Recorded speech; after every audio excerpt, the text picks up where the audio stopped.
Welcome to the Big Ten Football Talk Podcast. I'm your host, Zach Guggenheim. We're going to be talking about the state of the Michigan State Spartans.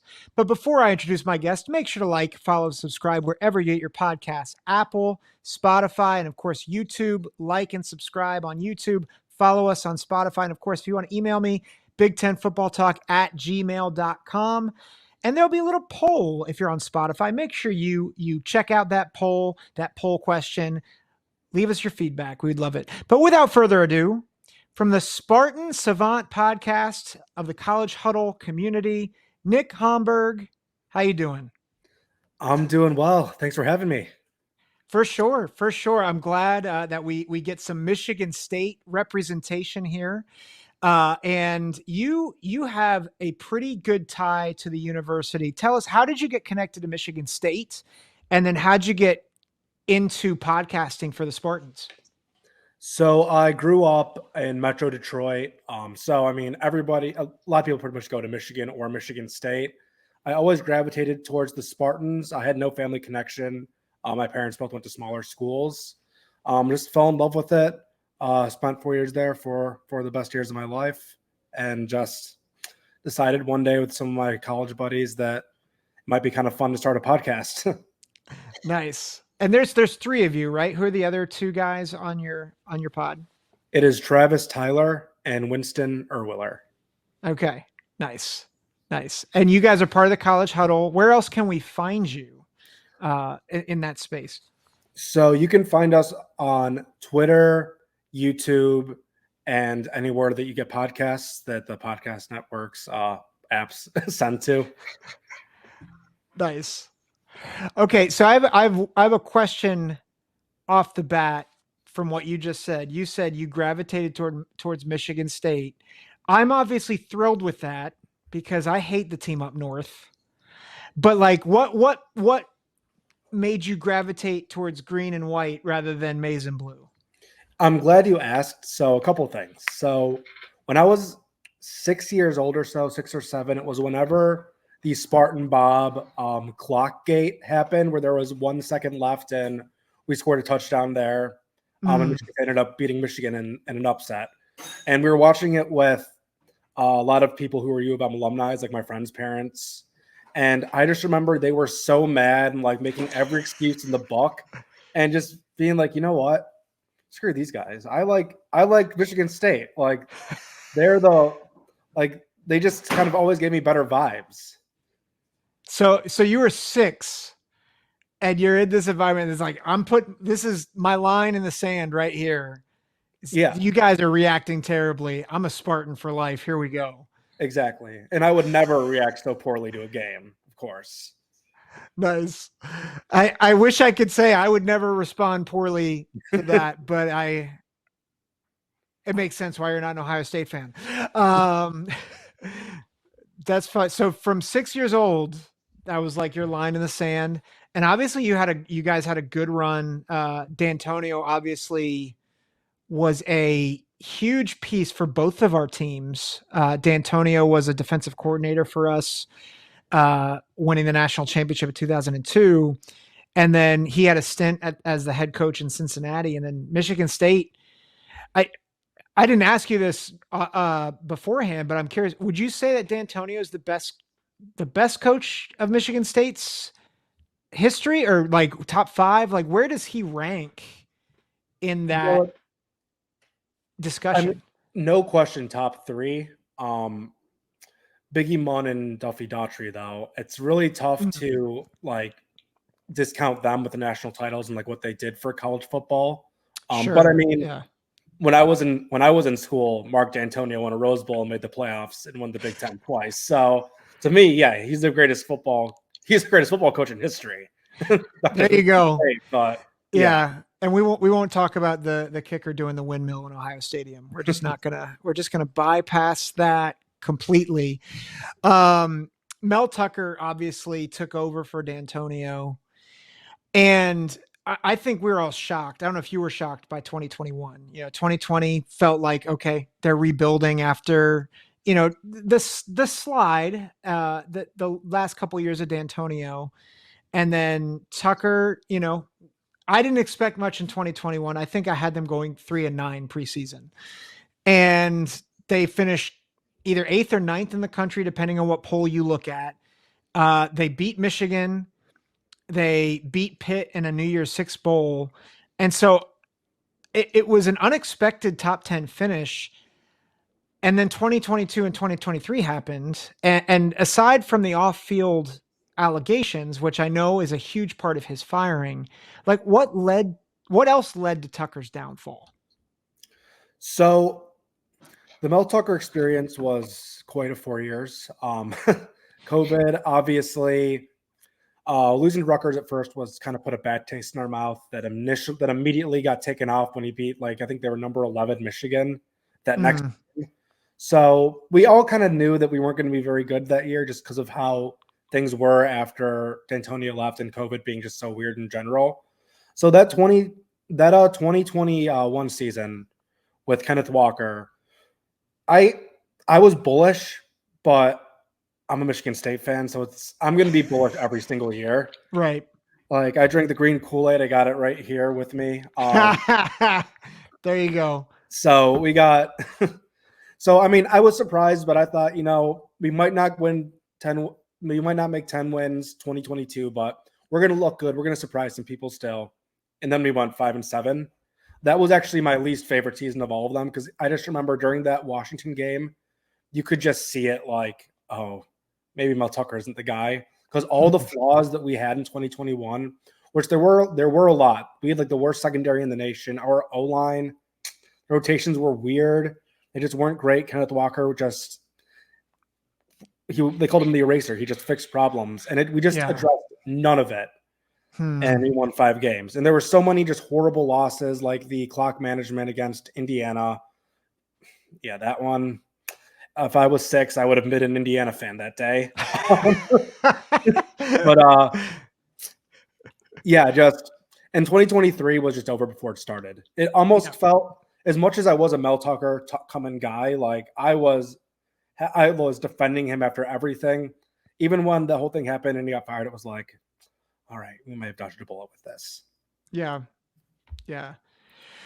And I think it's easy to look at the controversy that surrounded his departure, but I think the reality, and I bought it too. Like I thought he was the slam dunk coach of the year in 2021.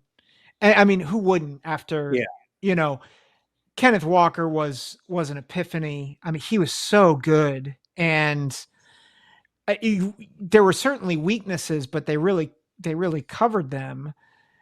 And then all of a sudden it was like the wheels came off. And so it was already looking rough. He was already on the hot seat, and the allegations, I think all that it all went up in smoke. It's interesting you say you dodged a bullet, because you guys, I think, hired a very impressive coaching candidate. I think he's the best hire of anybody in the Big Ten from this season. And I include that with Jed Fish. Like I like Jed Fish, but I don't think he's going to stay at Washington long. I think I like Kurt Cignetti, but he's coming from a place where he's used to being the big dog in a little pond, or that's a bad analogy. That doesn't work. Big fish in a little pond. There we go. Jonathan Smith knows what it looks like to take a broken program and make it into a contender. And so I'm very bullish long-term with Michigan State. What about Smith excites you, and what about him makes you nervous as he takes this job? So it almost feels like he was built in a lab to be a Michigan State head coach. And that's for better or for worse. For better, he already has that little brother dynamic. Being a walk-on quarterback and having that much success at Oregon State, obviously being the little brother of Oregon, he always, just kind of like how we said earlier, Michigan State always gets one. I was looking back at his even his bad seasons when he went like 2-10, 5-7. Like he always gets one. Like his players, they develop, they get better, and they just run good schemes. A big thing too is that Scotty Hazelton and Jay Johnson are no longer going to be our coordinators. So that's a huge plus for me. I think that his coordinators, they are proven. Even the defensive guy from Minnesota, Joe Rossi, they're all proven winners. I mean, Minnesota's defense has been top 10 a couple times the past few years, which that was news to me when he got hired, but I'll take it. Yeah. One thing that does make me nervous, though. Sorry. No. Go ahead. One thing that does make me nervous a bit, though, is his recruiting. I don't even want to say nervous because he's working tirelessly to create relationships with the guys who are local. While Mel Tucker was kind of starstruck, he'd go for the David Stones, 4 stars, and sometimes he hit.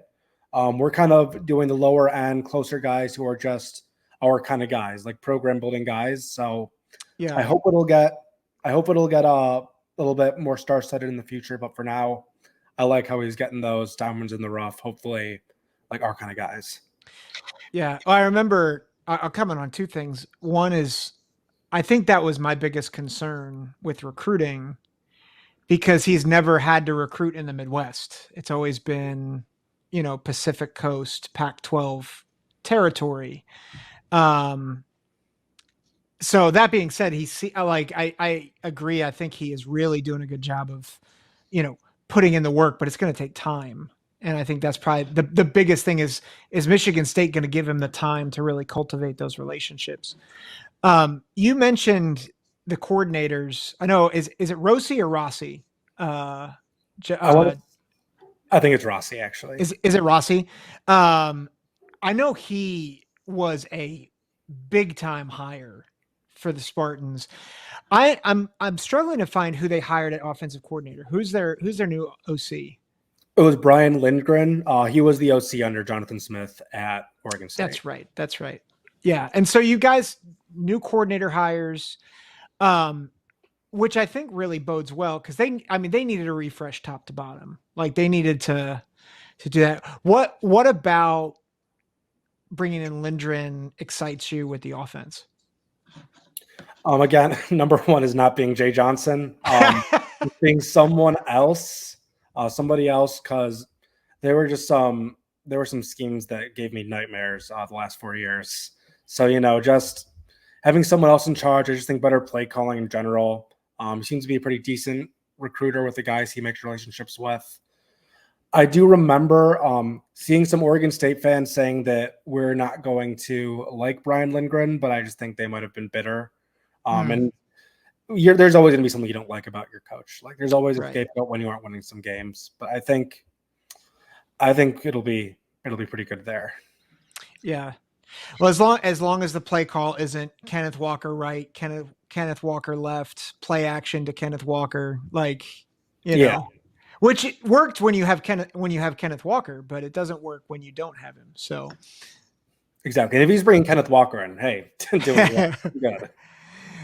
Well, Kenneth Walker's not coming through the door, but Aiden Childs is, and a lot of excitement around him.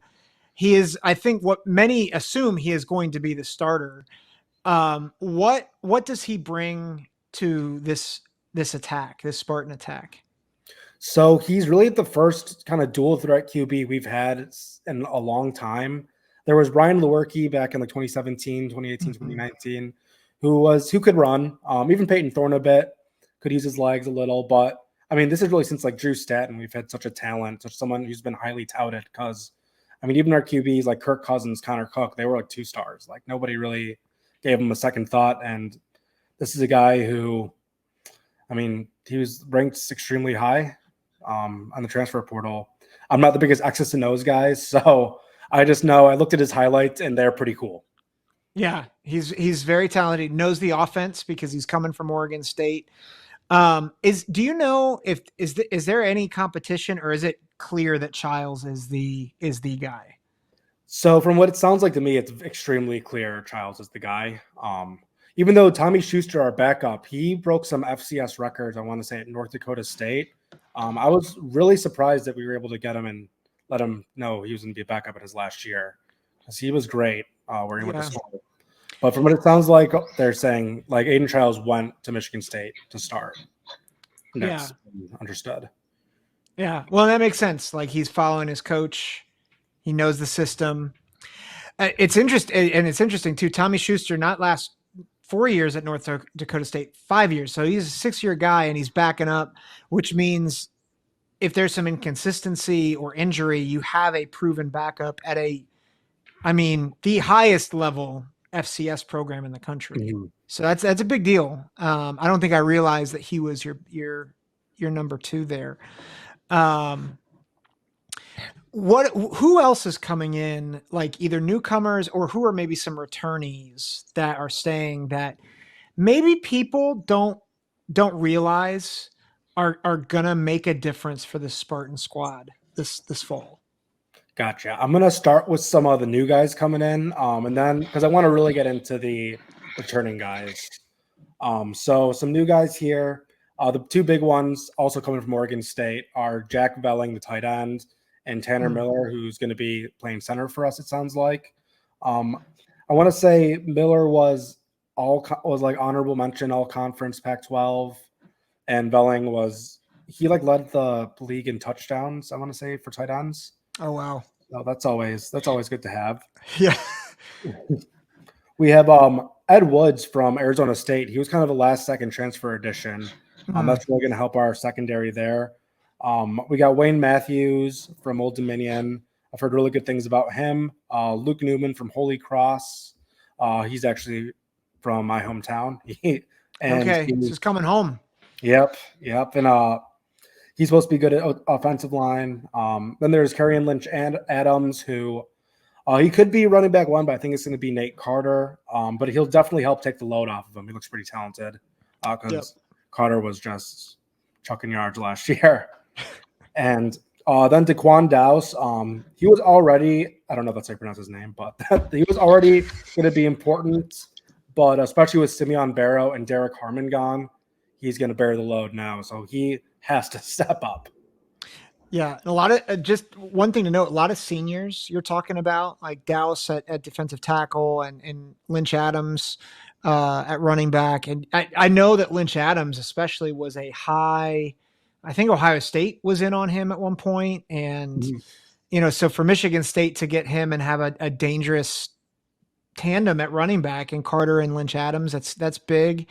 Ed Woods, a senior. So you guys have a senior laden team, which I feel like I keep saying on this show for different teams. I'm like amazed by really the amount of seniors and juniors on these rosters.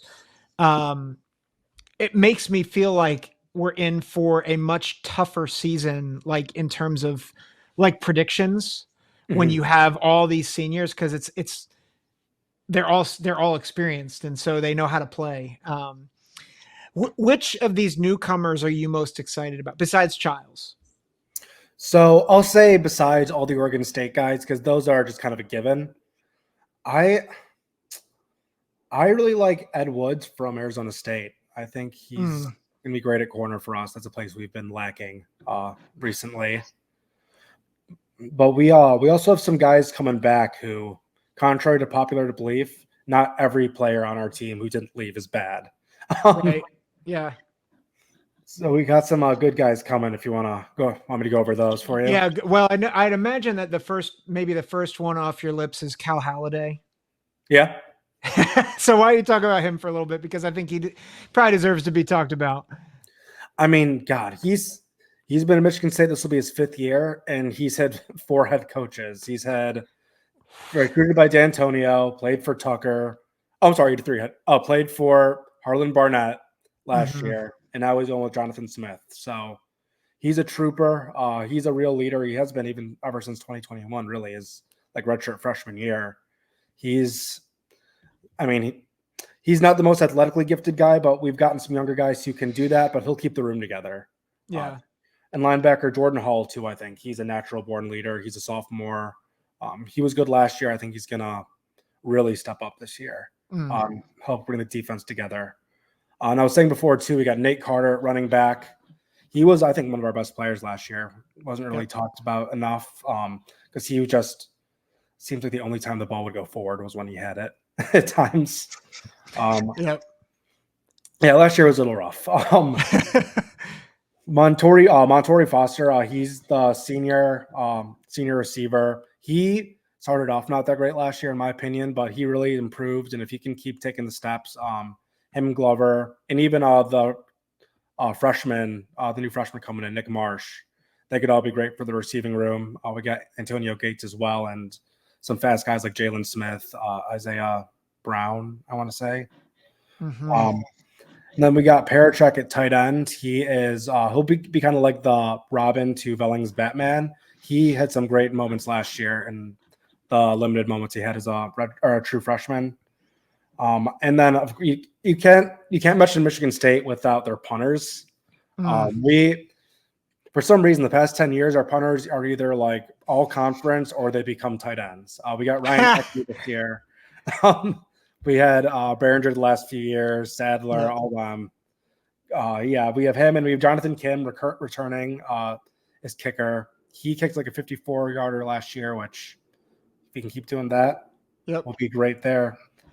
And another young – oh, go ahead. I was going to say, I have Phil Steele's notes here. It says that he kicked a 58-yarder. Yes, it was 58-yarder. I can't believe he did that. Well, I mean, 54 is impressive too, but I mean, 58 is like, that's insane. Especially after 2022 when we missed that chip in against Indiana. Seeing him do that was like beautiful. That's a beautiful thing for a young man to like be able to rebound like that. Oh no, he didn't make that. It was a new kicker, but it was a new kicker. Oh, okay. Seeing him, like knowing we have a guy who can do that now was just a breath of fresh air, and having him come back this year, because you never know, you never realize how much you need a kicker until something like that happens. Yep. Oh man. I get that. Yeah, I mean, I know you guys get that from a couple years ago. Oh, midnight struck. Anyway. Then we got Malik Spencer, who I've seen people talking about. He could be NFL talent. I haven't really seen that, but I'll take it.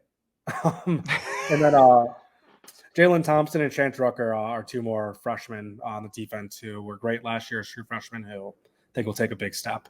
Okay. So I mean, you're pointing out a lot of guys who I think probably have been either written off or they're like, well, they're nice, but like, I think what you're doing, and I know you drink the green Kool-Aid as you showed us. If you're watching on YouTube, you saw it. If you're listening, you're like, what green Kool-Aid is he talking about? He's actually drinking green Kool-Aid. So, but like there's a lot of pieces here that I think really give Spartan fans at least some hope that this can be a bit of a turnaround this year. I think Haladay is, you mentioned not the most athletic, but he is a leader. And I think to keep even part of that team together after all the junk that went on was huge. And I think a lot of people said, hey, the team, at times the team quit. And I'm like, you do realize they beat Nebraska and Indiana to close out the year, right? Like that's not the sign of a team that quits. Maybe some guys did.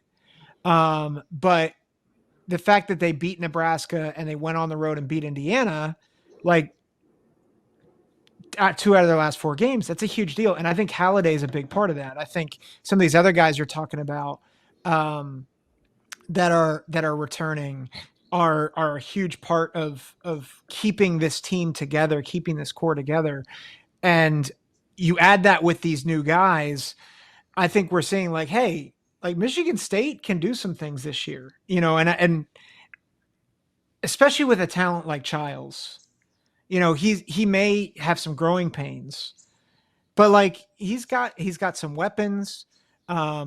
It's so cool that you guys have Antonio Gates, by the way. I just think it's both cool and it makes me feel old. But it's just, it's a fun core that you guys have. The East has always been, in the divisional world, the East was always like the monster, especially the past several years. I think for a while it was, Michigan was down, Penn State was down. It really was an Ohio State, Michigan State battle. But I think ever since 2016, 2017, it really became Ohio State, Michigan, Penn State as kind of the behemoths of the division. And I don't know about if you felt this way, but when I heard we were going to, divisionless, I'm like, this will be really great for Michigan State. And then you look at the schedule and you're like, this is not great for Michigan State. Talk about, you got Ohio State, and this is all in succession, by the way. Ohio State at Oregon bye, then hosting Iowa, and then at Michigan. Somebody in an Indy does not like you guys. I'm convinced with that. But talk about the schedule a little bit. Like, what do you make of the schedule? So, as again with the green Kool-Aid, the first thing I saw when I saw that schedule was, oh, no Penn State, no Washington. We got 10 games there. We can do that.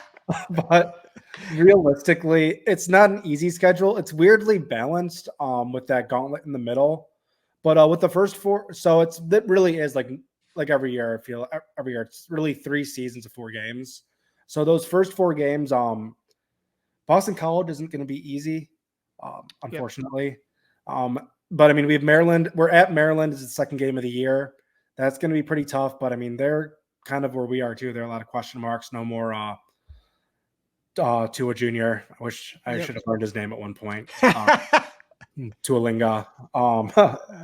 We have him. We got some FCF school, and then we have Florida Atlantic, which with Tom Herman, that kind of scares me too. Mm-hmm. But those are winnable games. Obviously, there's a gauntlet in the middle, which will be tough. I think we got to win.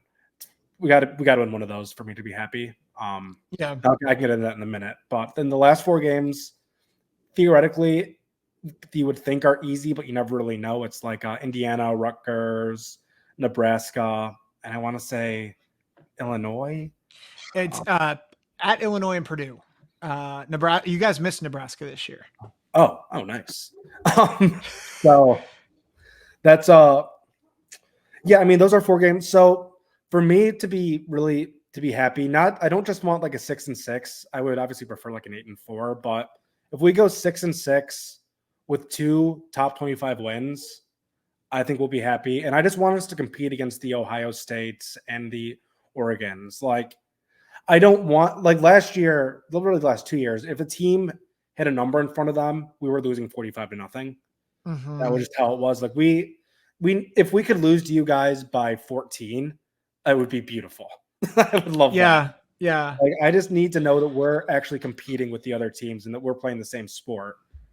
Yeah. Well, and that, to that, like the reason why Michigan State has struggled so much with Ohio State, and I think why it's presumed they might struggle with Oregon, the defensive backfield has been just a disaster the past few years.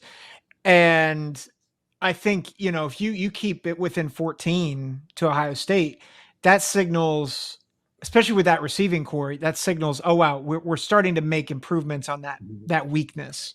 And I can really get into that. You said you want at least 2 top 25 wins. That's right. Talk about that a bit, because Iowa and at Michigan might be your best. Well, and there's a dark horse top 25 team that Rutgers. I'm on. Yeah, Rutgers. I'm on them too. Yeah. So like those 3 teams are probably like have the higher probabilities.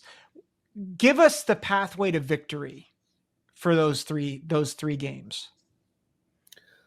So I'll start with Rutgers. So Rutgers last year, we literally like peed the game away. Like, I don't know how else to say it. Like, we melted down, and for that was a low point of our season. Besides the other stuff, like on the field, the low part of our season. And I mean, we're just going to be a better team than that this year. I just think, well, Rutgers is going to be good too. I just think that's a game. It's at home. I want to say, like, it's a game we should win in my eyes. Mm-hmm. Iowa, again, we had a worse offense than Iowa during that game, which is saying a lot. If you know Iowa offense, again, with just better play calling, being at home going to be very helpful as well. Just, I think at that point in the season, we can get that win, and Michigan's Michigan. Just, they're not, I'm sure you're thinking the same thing. They're going to regress some. They don't know our plays anymore. In Michigan, you never know. Like there's just so much hatred in there, so much. It's just a rivalry game. It's a wild card, and Jonathan Smith has that underdog little brother like chip on his shoulder that can really that can win you that kind of game. I hope. Yeah. Well, and rivalry. I think people can downplay rivalry games, but the reality is, Michigan State has been an odd game for the past several years. I mean, I don't think anyone expected Michigan State to beat Michigan in 2021. That was obviously the big Kenneth Walker 5 touchdown game. And I think Michigan's going to be a tough out regardless of all that they lost. But I there's something to be said for Childs and for some of the guys coming in and knowing what Jonathan Smith and Brian Lindgren want to run, because like that makes a huge difference than a quarterback that's learning a new system. Mm-hmm. And so I think, and maybe I can distill this down. I think for people who kind of expect same old from Michigan State the past couple of years, parlaying that to this year, I think what you're helping us understand, Nick, is that this is a team that they have a chip on their shoulder. They're getting better coaching. They've got more pieces than you realize. And that the expectation should at least be a bowl game. And maybe even 7 or 8 wins, which I don't think a lot of people are probably there. But I think what you're helping us see is actually, I think it could be there.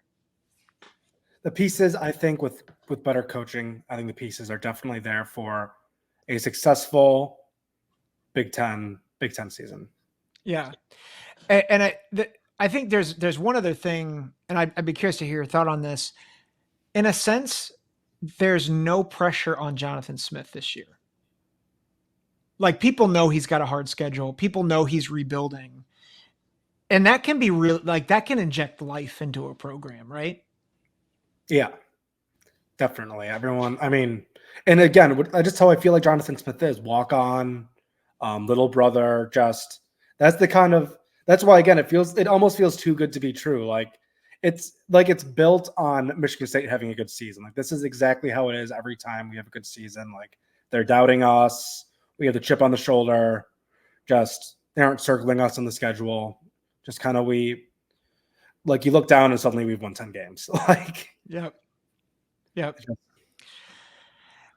You've talked a lot about the Michigan rivalry, and obviously I have my own feel for that team up north, but I'd love to hear your perspective on the Michigan State rivalry, because I certainly have sensed the rivalry from afar with Michigan and Michigan State. Little brother, Mike Hart, calling you guys little brother, and D'Antonio. I think he hated Michigan more than anybody. Yeah. Talk about the rivalry from your point of view. Like, what's special about it? So, to me, what's so special about it, one thing is they just make it so easy. It's like being rivals with the devil. Like, they're so hateable. They're just so annoying. Like, especially when Jim Harbaugh was there. And especially at Michigan State, because I don't live in Michigan anymore. I live in Texas. But when I was in Michigan, like, everyone, if you wear a Michigan State thing around, like, Michigan fans will just go up to you and be like, "Oh, little brother." Like, they're just so annoying. And in fact, I was at a Lions game in Dallas wearing a Michigan State hat, rooting for the Lions, like everyone wearing Michigan stuff who were Michigan fans there were as well. Yeah. And they looked at me and they're like, "We don't want you here. Get out of here." I'm like, "Dude, we're on the same side." Like, it's wow. It is just it's such like a sibling rivalry. Like, where I guess there is love, because I mean, I have a ton of friends who went to Michigan or Michigan fans, things like that too. But it just can always turn into such like sibling banter. Like, there have been times where I've been at dinner with like my fiance and like some of my friends and who went to Michigan, and like we'll be screaming and they'll be like, "What are you doing?" Just it's always like it's just the pettiest stuff. That's why it really does feel like a sibling rivalry. Yeah. It's like a family affair. Yeah, Sounds like. Yeah.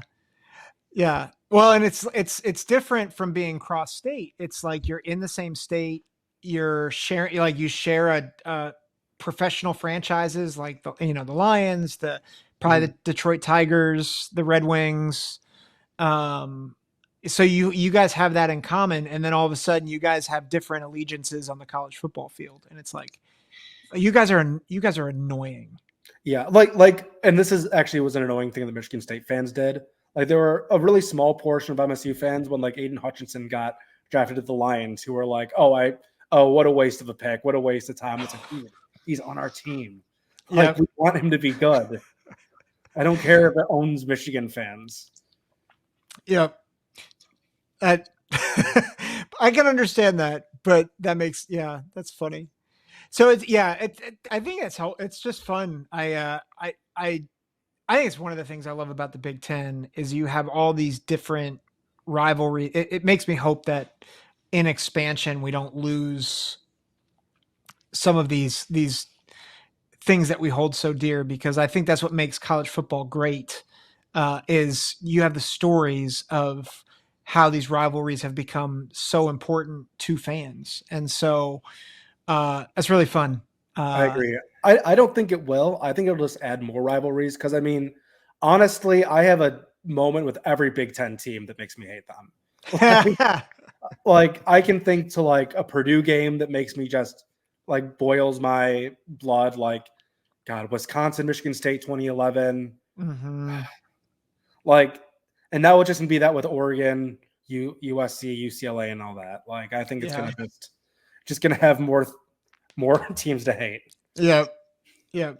And I think what's cool, the league is getting better. Like, I think the league is, you're talking about Rutgers, I think I am on the Rutgers train this year. And for those of you, we did an episode with Rutgers, with Larry Crane over at Night Watch a couple weeks ago. And I mean, there's, who would have thought we would be talking about Rutgers maybe 8-9 wins in a year where the Big Ten is going to be as good as it is.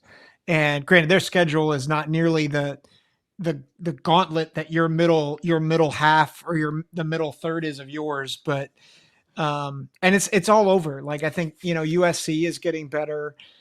The top half of the league is as good as anything the SEC is putting out. And that's with a lot of respect to the SEC, because the top of the SEC this year is also very, very good. And so it'll be fun, and it'll be fun to see how Michigan State does. Before we kind of close out, I have a tradition on this show, at least with this series of asking about the state of each program. And it's kind of the key traditions and what the key food and culture of your specific school and area. And so I'm curious, Nick, up in East Lansing, is there like a cuisine that is specific to East Lansing? And then is there a place where we can get that cuisine? A cuisine, I guess. I would say the cuisine of East Lansing is drunk food, like bar food. Okay. Like, so like burgers, Conrad, wings. Yeah, like so my favorite spot was always Conrad's. It was a wrap spot, but they had like crazy things in it, like chicken ten. Oh, I guess chicken tenders isn't crazy, but they have like tots in it, like God, it's been so long. Sour cream, like it was just the best, like most filling. This kind of different meal to have. But besides that, like Hopcat's good. I'm getting a burger there. Getting a burger at Peanut Barrel or Crunchies, which is a big famous one. Okay. The burger, I'd say Crunchies, Hopcat would be the place to go for like the actual Michigan State experience, but for like the student experience, like if you go to Conrad's, like if you ask students, like they know that's the place to go. Okay. Conrad's and then Hopcat. You said Hopcat, and then what's okay? Hopcat. What's the best thing that you've gotten at either of those places? Well, like, do you remember? Like, do you remember specifically the best thing you've gotten? Conrad's number one. That's easy. And the menu item? Like, what was the Oh, thing that you got? that's literally what it's called. It's Oh, called it's number called one. number one. Yeah, yeah. It's called the number one, and it's a wrap with. It's been a while, but it's I want to say it's like chicken, hash browns, Oh, sour cream, the good stuff in there. Like just nice. really, and then, God, I don't know what the burger is anymore at Hopcat. It used to be the Peyton Thorne burger, but obviously it's not that anymore. But they have the cosmic fries that are incredible. Cosmic fries. Yeah. What makes them cosmic? Well, they used to be called crack fries up until like a couple years ago, Oh. and they changed it to cosmic. Mm, Well, it's the seasoning is just so good. You can't have enough, and there's like a little cheese dip in the side. mm, Loves getting that. that sounds good. All right, so I'm looking this up right now. There are 4 Conrads in the country. There's one in Champaign, there's one in Madison, and 2 in East Lansing.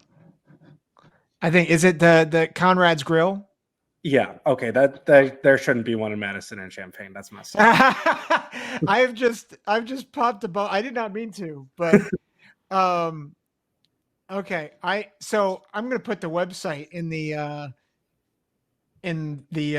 show notes for you guys who are listening. But I'm already looking at this and I'm like, I just want to go to East Lansing to eat this. This looks amazing. So good. Yeah. It's fantastic. So Conrad's the number one. That's what you should get. And then whatever the burger formerly known as the Peyton Thorne burger. Yeah. I'd say just stick to the cosmic fries. Like that's definitely get the Cosmic cosmic fries. fries at Hopcat. Okay. Nice. Nick, thanks for being on with us. Where can we find you again? So you can find us on YouTube, Twitter, at the Spartan Savants. We're on Apple Music Podcasts, Spotify, all those spots, and at Twitter at Spartan Savants. And thank you so much for having me. For sure. For sure. Make sure you follow Nick at Spartan Savants, follow their podcast, and then, of course, check us all out on the College Huddle community. Thanks again for listening. Again, like, subscribe, and thank you guys for listening. Take care. God bless. Go green.